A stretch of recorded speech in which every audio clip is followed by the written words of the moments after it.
పేరు? బత్తుల శివనాలక్ష్మి అండి. అసలు ఎందుకు వచ్చారమ్మా ఇక్కడికి? నేను పవన్ కళ్యాణ్ గారి కోసము సీఎం కావాలని కోరుకుంటూ పాదయాత్ర చేశానండి. ఇబ్రహీంపట్నం విజయవాడ మాది. అయితే తిరుపతి వెళ్ళాను, పాదయాత్ర చేశాను. ఇబ్రహీంపట్నం అయితే నేను పవన్ కళ్యాణ్ గారు అంటే నాకు చాలా ఇష్టం. ఆయన సీఎం అయితే మా లాంటి వాళ్ళు కష్టాలు బాధలు తొలుగుతాయని నేను ఆయన కోసం బాగుండాలి అని చెప్పి నేను పాదయాత్ర చేశాను. అది ఒక అమ్మాయి వీడియో తీసి యూట్యూబ్లో పెట్టింది. పెడితే నీవు అట్ట గాలి పవన్ కళ్యాణ్ కోసం ఎందుకు చేసావే, జగన్ కోసం వచ్చినట్టుగైతే బాగుండేది కదా, నువ్వు పవన్ కళ్యాణ్ గారి కోసం ఎందుకు చేసావు అని చెప్పి బూతులు ఇష్టం వచ్చినట్టుగా మెసేజ్లు పెట్టి నన్ను ఎట్లా పడితే అట్లా ట్రోల్ చేసి తిడుతున్నారు. ఏం చేయాలో కూడా నాకు అర్థం కావట్లేదు.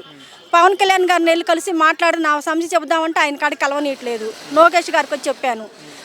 మా పిల్లలకి ఇద్దరికి లండన్లో సీట్ వచ్చింది. అయితే లండన్లో సీట్ వచ్చింది, మాకు ఎవరైనా సాయం చేసే ప్రభుత్వం లండన్ జగన్ కాడికి వెళ్ళాము.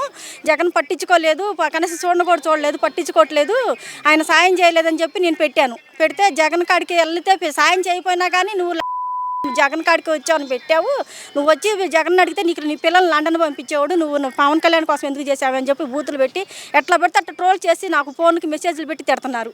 ఎట్లా పడితే అట్లా మాట్లాడుతున్నాను. నేను ఒక్క తిరుపతే కాదండి, కంచి వెళ్ళాను, అలాగే మహిషాసుని మర్దిని అమ్మవారు మైసూరు వెళ్ళాను, దుర్గమ్మ తల్లి విజయవాడ దుర్గమ్మ తల్లి గుడికి వెళ్ళాను, ఆంజనేయ స్వామి గుడికి వెళ్ళాను. 5 యాత్రలు చేశాను.